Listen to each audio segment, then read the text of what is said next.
Ryan Reynolds here from Mint Mobile. I don't know if you knew this, but anyone can get the same premium wireless for $15 a month plan that I've been enjoying. It's not just for celebrities. So do like I did and have one of your assistants switch you to Mint Mobile today.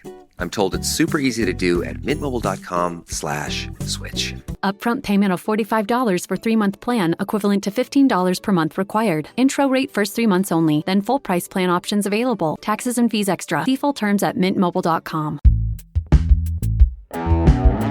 Today on CityCast Boise.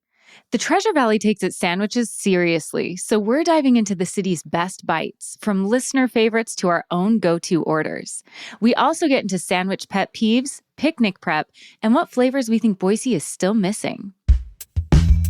It's Thursday, April 24th. I'm Lindsay Van Allen, and this is what Boise's talking about. Our Hey Boise newsletter editor, Blake Hunter, is here to talk about fresh and delicious local sandwiches that you need to check out. Hey, Blake. Hey, Lindsay. How's it going? Pretty good. It's feeling like the time of year that we need to jump into this conversation. So, Blake, what would you say makes a sandwich great to you? Ooh, that's a really good question. I think the two most important things to me in a sandwich is that the bread and the sauce have to be working together and not against each other. Like oversaturated bread or like too dry of a sandwich, those are just like two no-goes that I'll probably like 4 or 5 bites and then like try to pass it off to someone else, to be honest. Like I obviously try not to like waste food, but I just really don't enjoy that. Well, and Blake, you're a baker and a fantastic baker. So do you find that it's tricky to find spots that really nail the bread, or does Boise have some pretty great options? Well, we do have some pretty great options, but yeah, I think that generally that's where it's easiest for restaurants to go wrong is with the bread.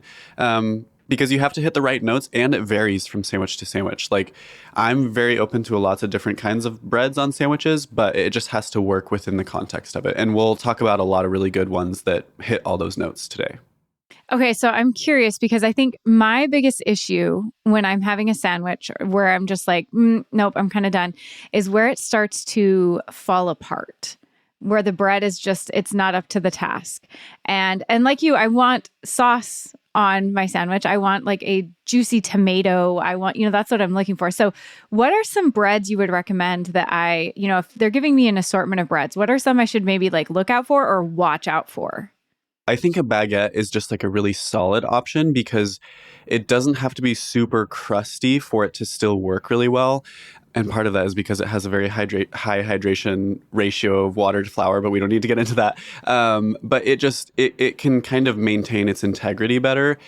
We have a couple on the list today that I want to talk about that use focaccia, which is really tricky, but when it's done really, really well, it's absolutely delicious.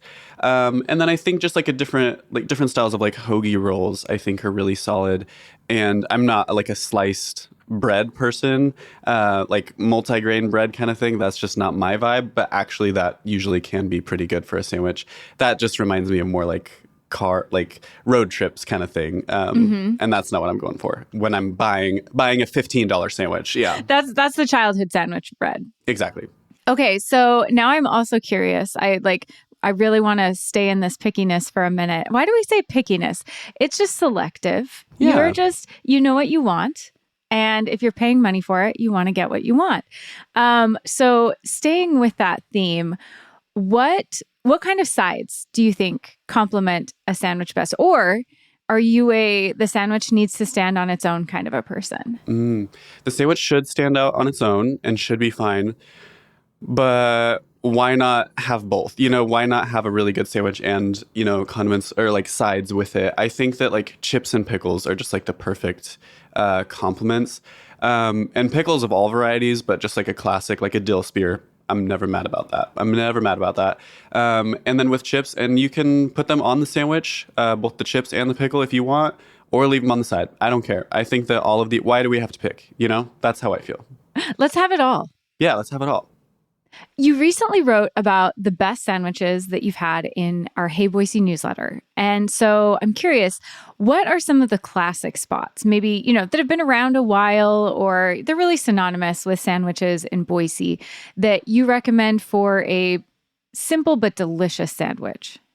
Yeah, I think two really big classics that I want to kind of name right off the bat because it feels criminal not to almost is Cobby's and Deli George. And they're cult favorites just because they've been around for so long and they're very nostalgic for a lot of people who grew up in Boise. I didn't, so I kind of missed out on those. And to be honest with you, actually, these aren't places that I go to very frequently if I'm going for a sandwich. But I think that they're very classic, like sub-style, also just like ham and cheese style on like a French roll in Cobby's situation at least. And so they're very like, they feel classic. Like when you're in there, they just like you can tell that they have good bones. They have deep connections to Boise. And they show it in their sandwiches. Like they're just tried and true, classic, very simple, but they hit all the notes that I think a lot of people who have that nostalgia still really want. And what are you ordering when you go there? Or what would you recommend that somebody should check out? I think, well, I would say for Cobby's, I think just like they just have very classic sandwiches. So like if you want like a tuna salad, ham and cheese, turkey and cheese, anything like that, just like very basic stuff. You kind of can't go wrong, is kind of how I feel about it. Deli George is going to be a little bit more, again, as it implies, like more deli style where you have like, like Reubens and things like that are much meatier, which as we were talking about earlier with like the freshness, I want like a maximum of like 50% of the filling in my sandwiches to be meat if I'm having a sandwich with meat in it. And so that pushes that ratio a little bit far for me. But I think that like if you want a really good Reuben, that's a good place to go for pretty cheap. Yeah, I think I've even mentioned it on one of our guides, but I do enjoy the Deli George Reuben. So it's really good. I feel like I have to have one a year. Like, that's my quota. Yeah. Like it's one of those sandwiches where like when you want it, nothing else is going to satisfy that. Like it's just got to be a Reuben, and they do a great one.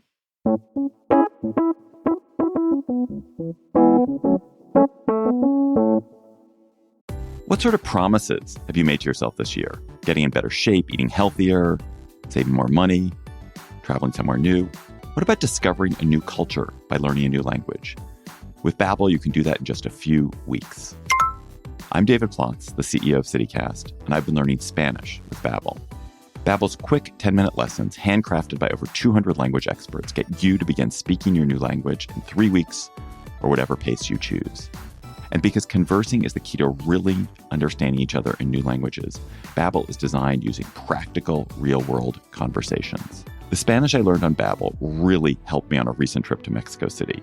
Ordering in restaurants, shopping at the textile market, cheering on at the Lucha Libre. And I've been keeping it up since I got home. You're a podcast listener. I know that because you're listening here. I bet you'll love Babbel's new podcasts. On Eavesdrop in Espanol, which I listen to, you get to listen to a real conversation, then have the teacher host explain back to you. Then you listen again and catch everything. And you can even read along in the transcript. It's a really fun and effective way to learn. Let's get more of you talking in a new language. Babbel is gifting CityCast listeners 60% off subscriptions at babbel.com/CityCast. Get up to 60% off at babbel.com/CityCast. Spelled BABBEL.com/CityCast. Babbel.com/CityCast. Rules and restrictions may apply. What does your mom want for Mother's Day? To feel close to you. So don't forget to give her a call. And a gift that can help you stay connected all year. An Aura digital photo frame. My mom lives in another state and I don't get to see her as much as I want to. I love sharing the meaningful moments in our lives though, like my oldest driving with their permit for the first time, or the kids' elaborate blanket forts. I can snap a photo or video and send it straight to her Aura frame. Aura was named Best Digital Photo Frame by Wirecutter, and after using one, I get why. It makes sharing moments with loved ones feel easy and intentional. Aura has a great deal for Mother's Day. For a limited time, listeners can save on the perfect gift by visiting auraframes.com to get $35 off, plus free shipping on their best-selling Carver Mat frame. That's auraframes.com. Promo code CityCast. Support the show by mentioning us at checkout. Terms and conditions apply.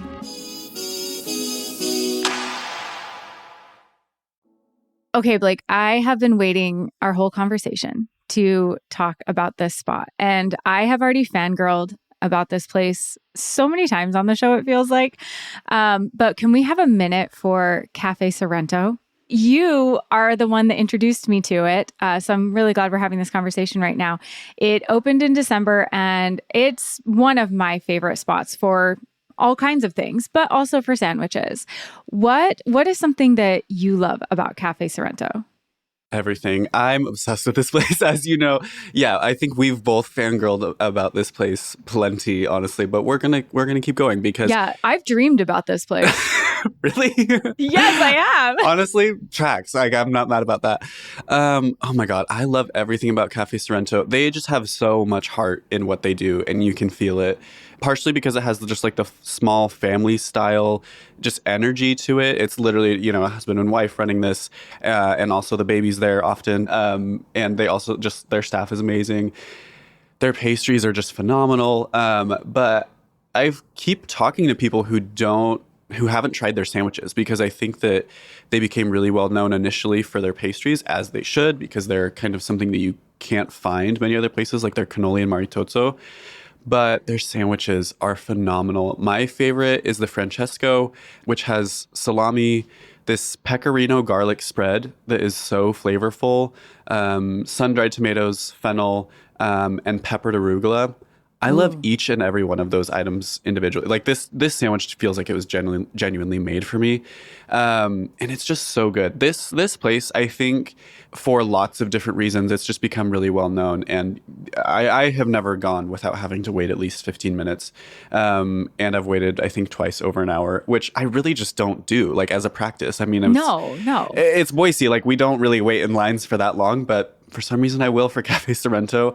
They're so good. What do you get? Have you tried their sandwiches? I have. Okay, I've only tried one, so it's currently my favorite. But it's the Flavia, and it's got marinated cherry tomatoes, burrata, basil pesto spread, arugula, and a balsamic drizzle. Oh my God. Yeah. It is so good. I feel like you, like, I saw that and I was like, that's all of my favorite things. No, And literally. I ate it. Like, I could eat it every day. I want to eat it every day, but every day I can't know. stand in line. I wish I could. Maybe we should get like a round robin going. Yeah, So for that real. we can like get people in line so we can have these sandwiches all the time.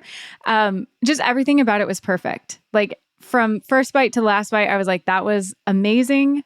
I want another one. Mm-hmm. They just nail everything I've had there. I've never had anything there that wasn't spectacular. I know. And it's comical how much we're raving about this. But I think we want to mention, I want to mention specifically in their sandwiches, like I talked about earlier, this is focaccia sandwiches really well done. That's what really, I think, sets them apart.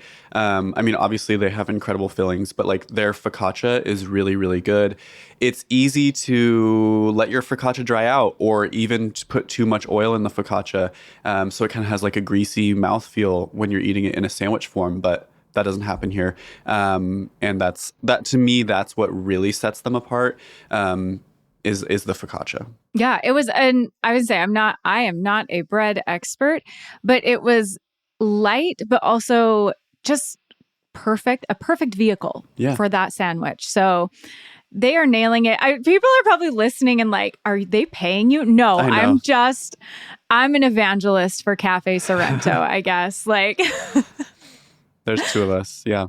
So, Blake, another spot that is classic in Boise, or not even necessarily classic, but becoming really renowned for their sandwiches, is Roosevelt Market. And they've had several different owners. Right now, it's under the ownership of the Wilder Group. And they have some specialty sandwiches that people really, really seem to love. So what is your take on Roosevelt Market for sandwiches? Yeah, Roosevelt Market has a really sweet, like, tender spot in my heart because it's in the East End. It's just a beautiful little spot. Like, I think that it's I think back to like when Boise's zoning code was being updated last year, 2 years before, and this like Roosevelt Market was mentioned as like the neighborhood cafe style of like kind of set the bar for like what the city wants to see more of in neighborhoods. And I just retweet that. Like, let's just keep that energy going because they really are doing it. I think that also it's just like where it's tucked away. And also I used to live near it, so maybe that's part of it. But it just feels like a very romantic spot to me. Like it just has such a good neighborly feel. Oftentimes when I talk to people about Roosevelt Market and their sandwiches, the first thing that people mentioned is their adult grilled cheese. And I think that that's partially because like I'll say it. Like, I love you, millennials. Specifically, millennials love to say like anything that's like named adult. They're like, oh my gosh, it's so special, and so it's kind of sly. I don't know. I don't have the We're meat on still this. thrilled to be adults, honestly. Yes, yeah. I think that is the energy, and it's a very good sandwich. I personally prefer the gondolier, not sure, but it has like spicy and smoked salami and ham vibes, and then with like a bunch of different kinds of pickles. So that's delicious to me. Also, they have a nooner special, which is any sandwich. Their star chip cookie, which if you've ever been to Certified Bakery and had their star chip cookie, it's the same one here, and chips. And you get all three of those for $16, which after tip, you're looking at $20, but that's how much a sandwich costs you these days, honestly. And any of their sandwiches are really good at Roosevelt. That's definitely a special for the millennials. And honestly, I'm not mad. Like that's a great meal. It's really good. We're keeping our whimsy. It's funny. Yeah, we got to hold on to it somehow. Yeah. Well, Blake, you asked readers to write in about their favorite sandwiches or sandwich spots around town. Did you find any new sandwiches or spots that maybe you'd missed or hadn't heard about before? Yeah, a few. Actually, one I had actually kind of forgotten about Deli George, to be honest. Circling back to that, but so many people love Deli George, and so I threw that in there because it was like that obviously my Hey Boise readers at least really love that place, and it kind of reminded me of that. Also, Don and Charlie's over on 10th Street.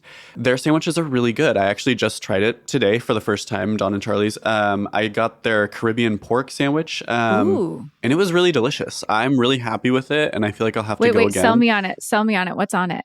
Okay, so it's like a slow roasted pork. I forget what kind of sauce is on it, but it was really delicious. It was kind of, I want to say pineapple-y, but that might just be because I'm associating with Caribbean pork and I read another menu item that had that.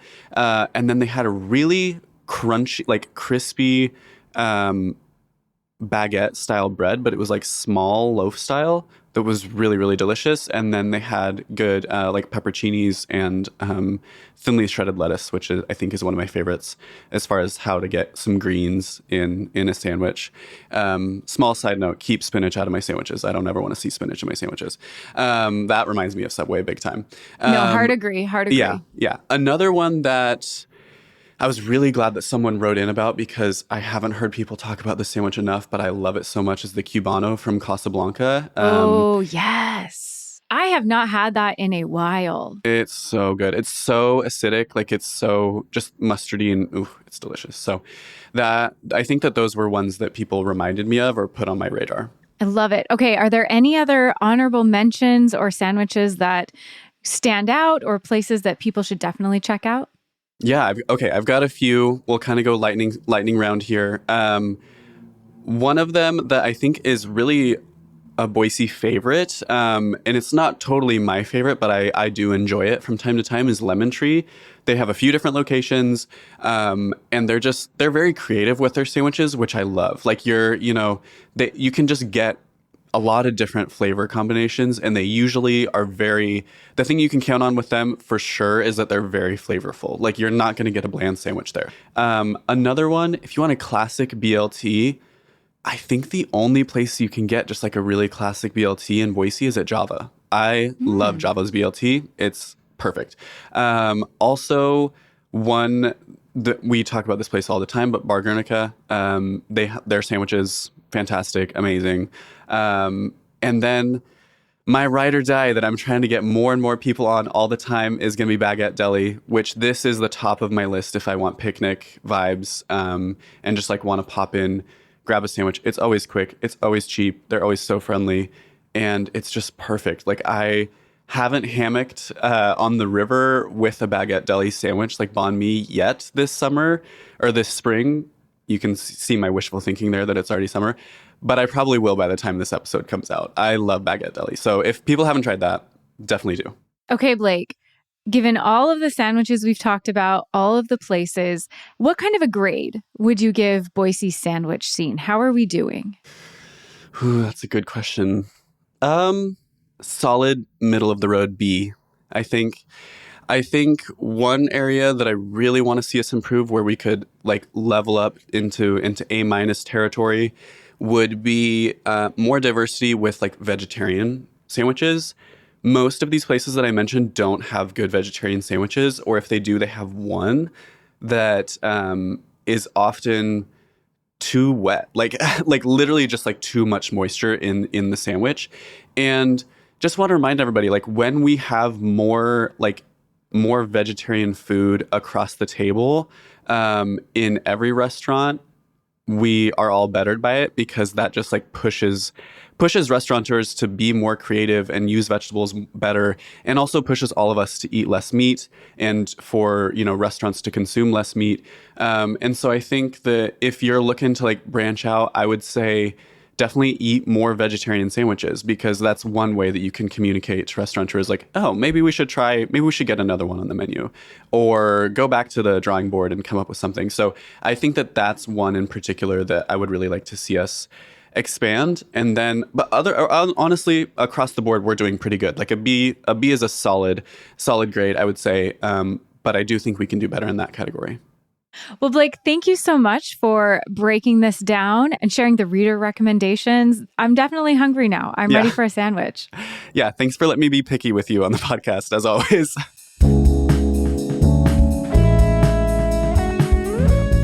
That's all for today here on CityCast Boise. If you enjoyed the show, make sure and subscribe to our Hey Boise newsletter for more ideas about where to get the best local food. We'll be back tomorrow morning with our Friday news roundup. You won't want to miss it.